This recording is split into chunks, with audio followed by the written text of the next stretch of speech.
Assalamualaikum sahabat-sahabat yang dirahmati Allah. Selamat datang di Puyang Sebong Channel. Selamat datang penonton baru dan selamat datang penonton setia. Hari ini saya akan menceritakan kisah di tanah. Baru lempar anak yatim pakai batu, Bu Hajah ini langsung dapat balasan mengerikan. Namun sebelumnya saya sarankan untuk menuliskan sholawat Nabi Muhammad agar kelak sholawat ini menjadi saksi untuk mendapat syafaat di akhirat. Dan jangan lupa untuk like, komen, share, dan subscribe ke channel ini sangat membantu menyebarkan dakwah Islam dan menjadi amal jariah. Malam itu, Kampung Sukamulya diselimuti kabut tipis yang membuat suasana jadi lebih sunyi dari biasanya. Jam dinding di rumah-rumah warga baru saja menunjukkan pukul 2:15 ketika tiba-tiba terdengar jeritan menggema dari arah rumah besar di ujung gang sempit. Suara itu nyaring, penuh ketakutan, dan menggetarkan nyali siapapun yang mendengarnya. Jangan dekati aku. Ampun, aku salah. Jeritan itu datang dari rumah Bu Hajah Sari, janda tajir pemilik beberapa kebun mangga dan kontrakan. Warga yang terbangun saling berpandangan. Pak Iwan, ketua RT, segera bergegas keluar rumah sambil membawa senter dan melambaikan tangan ke arah warga lain.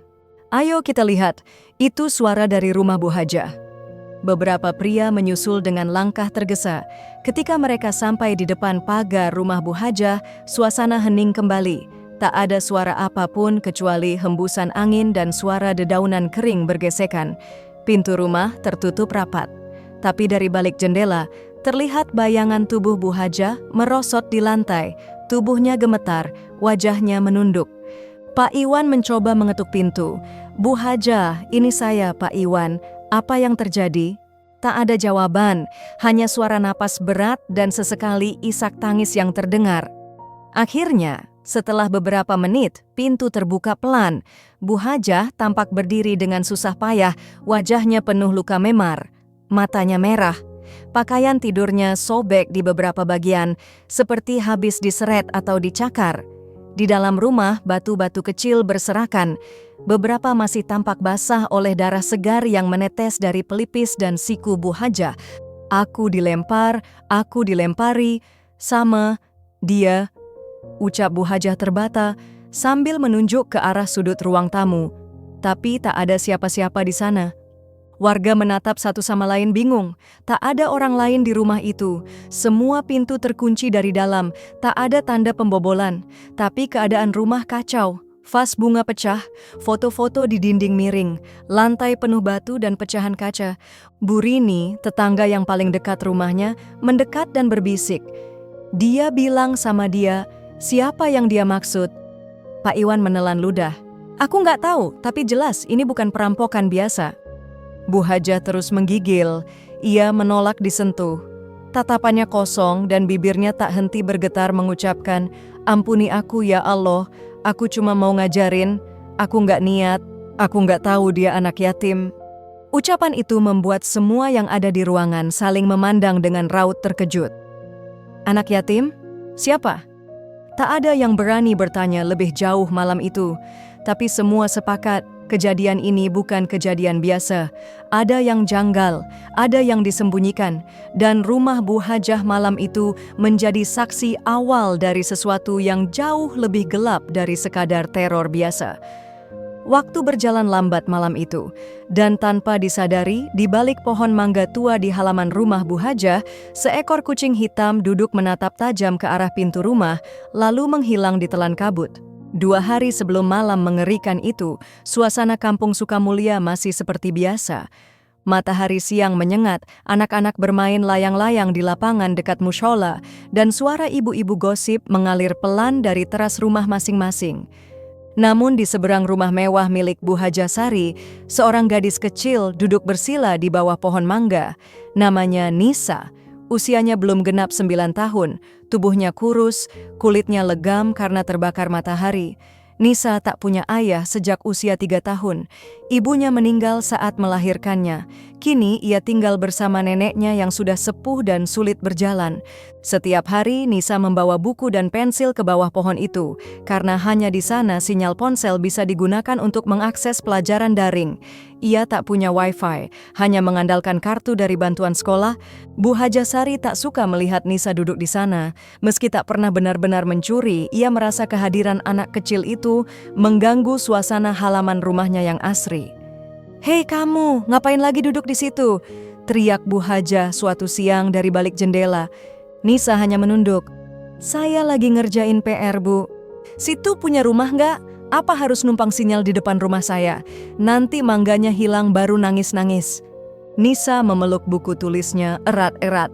Ia tidak menjawab, hanya menunduk dan mulai berkemas hendak pergi. Tapi langkahnya tertahan ketika suara pintu pagar dibuka keras.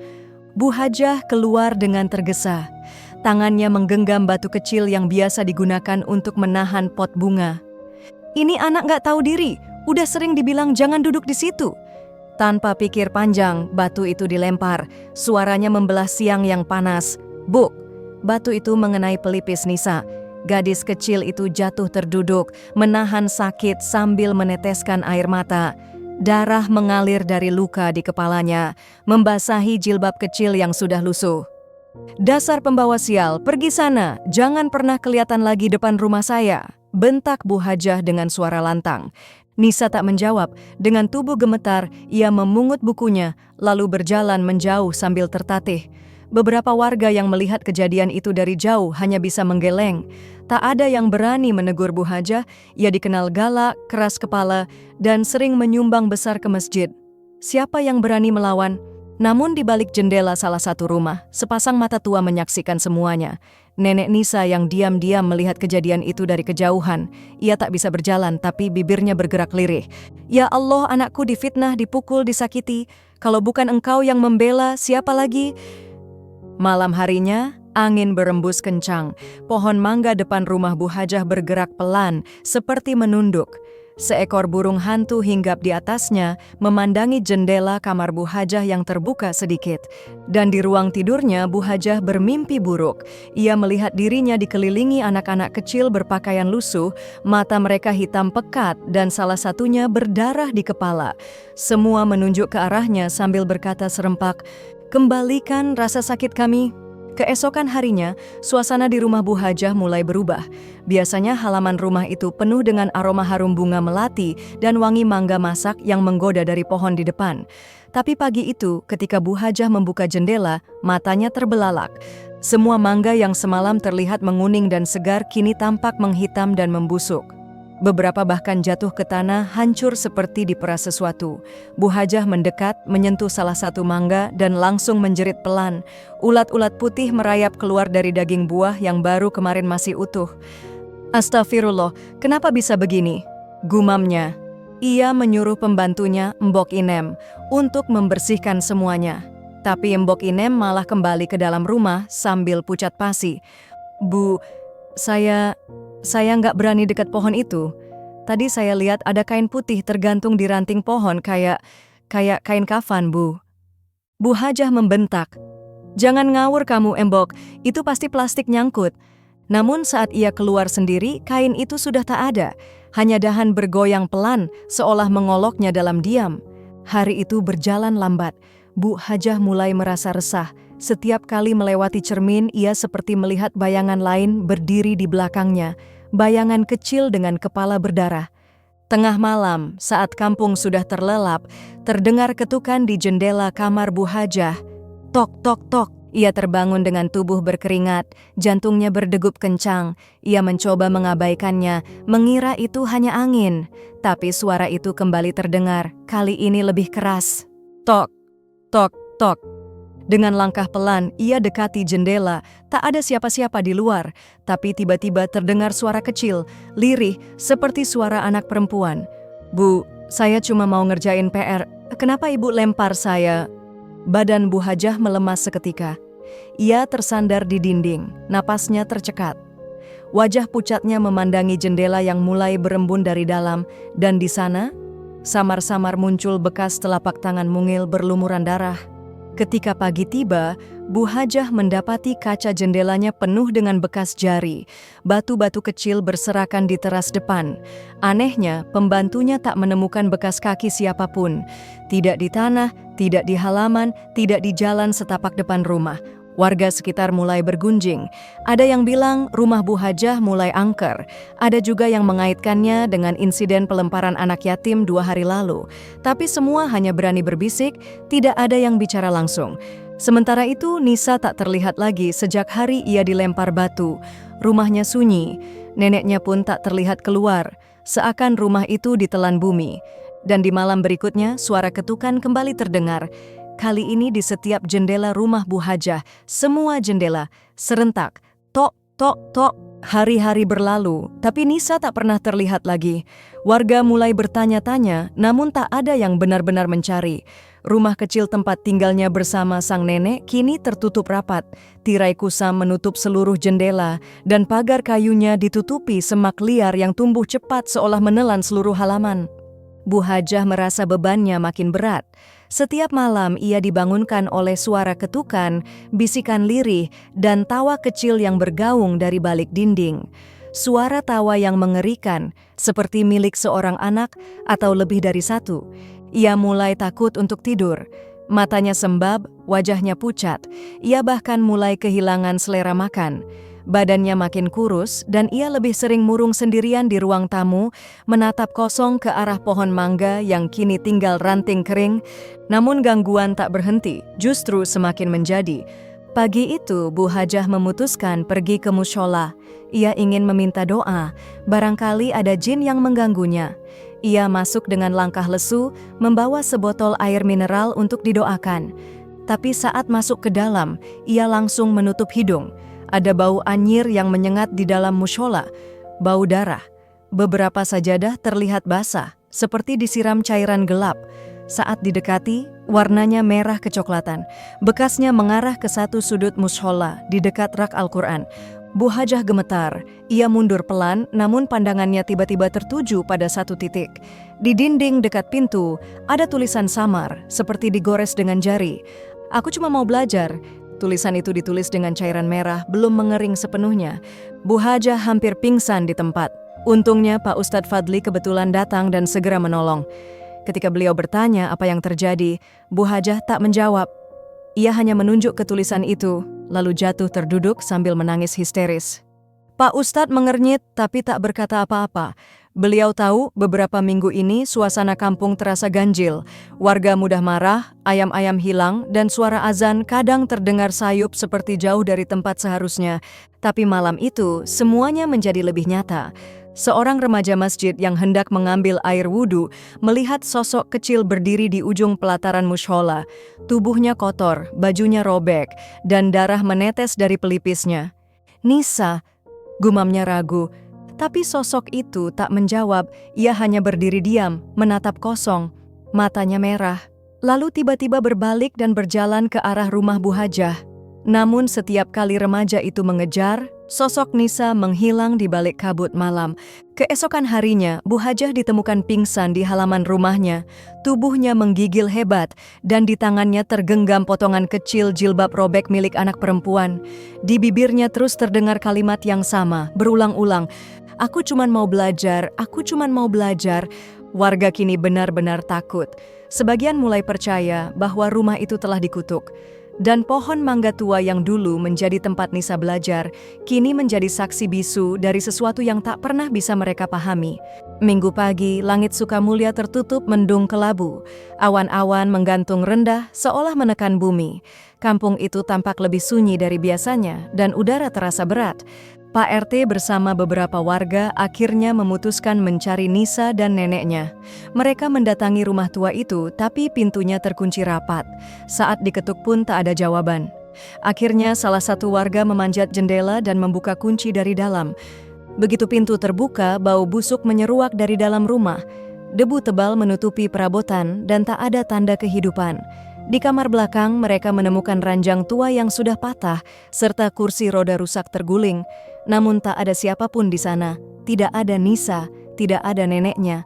Yang mereka temukan justru lemari usang yang pintunya sedikit terbuka. Di dalamnya tersimpan baju sekolah dasar milik Nisa. Masih ada bercak darah di bagian kerahnya, dan di lantai ada jejak kecil seperti bekas kaki basah yang mengarah keluar jendela belakang rumah.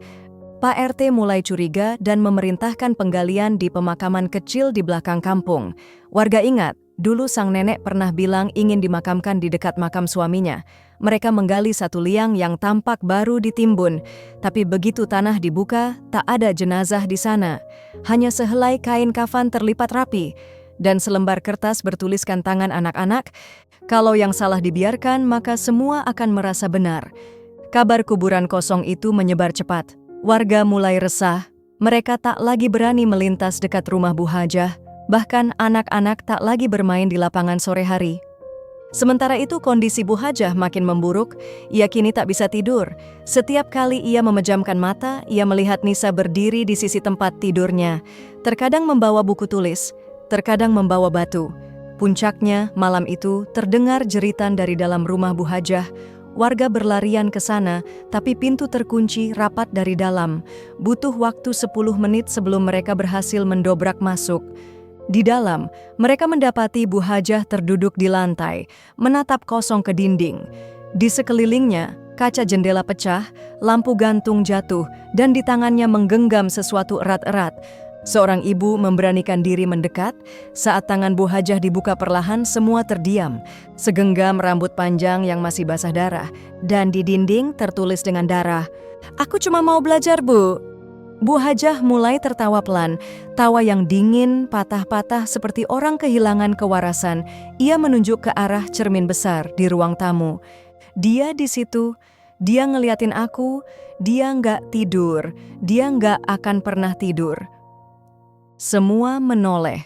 Di cermin, mereka hanya melihat pantulan diri masing-masing. Tapi Bu Hajah masih terus menunjuk dan berbisik ketakutan. Tubuhnya gemetar hebat dan matanya tak berkedip. Tak ada yang berani menyentuhnya lagi malam itu. Mereka hanya berdiri diam, sementara suara azan Isya terdengar dari kejauhan, seakan jauh, sangat jauh, seperti sedang dibaca dari dunia lain. Beberapa hari setelah kejadian itu, warga kampung akhirnya sepakat untuk mengadakan tahlilan bersama. Bukan hanya untuk mendoakan Bu Hajah yang kini tak sadarkan diri dan dirawat di rumah sakit jiwa, tapi juga untuk arwah Nisa dan sang nenek yang menghilang tanpa jejak. Tahlilan malam itu diadakan di mushola kecil dekat rumah Bu Hajah. Belasan warga hadir. Lantunan Yasin dan doa mengalun pelan, diiringi angin malam yang membawa hawa dingin menusuk tulang. Namun baru saja ayat ke-20 dari surat Yasin dibaca, lampu mushola padam, semua menjadi gelap. Suara bacaan berhenti seketika, hanya tersisa suara nafas yang mulai tak beraturan. Pak Ustadz Fadli segera menyalakan senter dari ponselnya, mencoba menenangkan jamaah. Tapi begitu cahaya senter menyapu dinding mushola, semua terdiam. Di sana, di dinding putih yang biasanya bersih, tampak noda merah yang belum lama mengering. Bentuknya seperti tangan kecil yang menekan dengan paksa. 5 jari masing-masing jelas terlihat, dan di bawahnya tertulis, "Aku belum dibacakan surat favoritku." Tiba-tiba salah satu ibu jamaah menjerit dan jatuh pingsan. Ia menunjuk ke arah rak Al-Quran. Semua mata mengikuti arah telunjuknya. Sebuah mushaf Al-Quran terbuka sendiri. Halamannya tertiup pelan meski tak ada angin. Saat Pak Ustadz mendekati dan membaca halaman itu, matanya melebar. "Surat Al-Mulk," gumamnya. Semua langsung memahami, itu surat yang sering dibaca anak-anak setiap malam sebelum tidur. Surat yang pendek, namun penuh makna. Surat yang, menurut banyak guru ngaji, disukai arwah anak-anak yang wafat dalam keadaan terzalimi. Tanpa aba-aba, mereka pun mulai membaca surat Al-Mulk. Suaranya pelan, terbata-bata, penuh rasa takut. Namun saat mereka sampai di ayat ke-15, angin besar menerpa mushola. Pintu dan jendela tertutup sendiri dengan keras. Lampu yang tadi mati tiba-tiba menyala kembali, namun bukan dengan cahaya putih, melainkan merah redup seperti bara. Di saat itulah seseorang melihat sosok kecil berdiri di luar jendela. Wajahnya pucat, rambutnya acak-acakan, dan di dahinya ada bekas luka menganga. "Nisa," bisik salah satu jamaah. Sosok itu tidak masuk, ia hanya berdiri di sana, menatap, tidak marah, tidak tersenyum, hanya menatap, lama, dalam, seolah ingin bicara tapi tak bisa, seolah ingin berteriak tapi dunia ini sudah terlalu jauh untuk mendengarnya. Tahlilan malam itu tidak pernah selesai. Jamaah bubar dalam ketakutan. Sebagian menangis, sebagian menggigil dan tak mau keluar rumah selama berhari-hari. Besoknya, dinding musholla kembali bersih, tapi rak Al-Quran tampak kosong. Mushaf yang semalam terbuka, entah kemana. Dan tak ada seorang pun berani mencarinya. Namun setiap malam, menjelang jam 2 pagi, dari arah rumah Bu Hajah yang kini kosong, terdengar suara mengaji, suara anak kecil, pelan, terputus-putus, dan selalu berhenti tepat di ayat ke-15 surat Al-Mulk. Pagi menjelang, tapi langit kampung Sukamulya tetap muram. Kabut menggantung tebal, membuat suasana desa terasa tak nyata. Setelah malam tahlilan itu, warga semakin waspada. Anak-anak dilarang keluar malam, musholla dikunci sebelum Isya, dan rumah Bu Hajah resmi ditutup paksa oleh Pak RT. Namun petaka belum selesai. 3 hari kemudian, kabar menggemparkan datang dari rumah sakit jiwa tempat Bu Hajah dirawat. Ia ditemukan meninggal dunia dalam kondisi mengenaskan. Mulutnya membeku dengan senyum ganjil, dan kedua matanya membelalak, seolah melihat sesuatu yang amat menakutkan sebelum ajal menjemput. Yang lebih mengerikan, ada coretan darah di dinding kamarnya. "Sudah kubilang, aku cuma mau belajar." Jenazah Bu Hajah segera dibawa pulang untuk dimakamkan, tapi sejak sampai di rumah duka, kejadian aneh mulai muncul satu persatu. Peti jenazah yang dibawa 5 orang terasa berat seperti membawa batu besar, padahal Bu Hajah hanya tinggal tulang dibungkus kulit. Saat hendak dimandikan, air menjadi panas seperti baru mendidih, bahkan beberapa ibu yang membantu sempat melepuh tangannya. Mereka akhirnya mengganti dengan air botol kemasan, namun tetap saja setiap tetes yang menyentuh tubuh jenazah akan mendidih sendiri. Namun semua tetap dipaksakan. Jenazah disalatkan, dikafani, dan dibawa ke pemakaman. Tapi saat hendak diturunkan ke liang lahat, tanahnya menolak, cangkul patah, sekop melengkung. Setiap kerukan tanah selalu kembali tertutup sendiri. Tak putus asa, para lelaki menggali bersama-sama.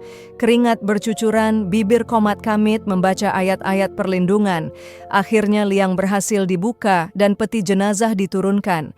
Namun tak lama setelah tali dilepaskan, tanah di sekeliling kubur tiba-tiba longsor, menyingkap kembali isi liang. Peti Bu Hajah pecah terbuka dan tubuhnya terguling ke atas. Matanya terbuka, menatap lurus ke langit, dan di dadanya tergeletak sehelai jilbab kecil yang sobek, masih basah, masih meneteskan darah, milik Nisa. Semua orang berteriak, banyak yang lari, hanya Pak Ustadz dan 2 warga yang berani tinggal. Mereka mengangkat jenazah Bu Hajah, tapi tubuh itu kini kaku seperti batu.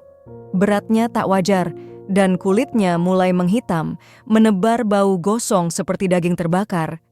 Di tengah kekacauan itu terdengar suara tawa kecil, pelan, menyayat dari arah pohon mangga di tepi makam, pohon yang sudah lama ditebang tapi malam itu kembali berdiri, utuh, rindang, dan di salah satu cabangnya berdiri seorang anak kecil, bajunya lusuh, wajahnya pucat, tapi kali ini ia tersenyum. Warga membeku, tak ada yang mampu bicara. Lalu pohon itu terbakar sendiri, menyala dengan api biru tanpa asap. Sosok kecil di atasnya perlahan lenyap bersama nyala api, meninggalkan aroma pandan dan angin sejuk yang tiba-tiba menyapu seluruh pemakaman. Pohon itu hilang, tapi tanah kubur Bu Hajah tetap tak bisa ditutup.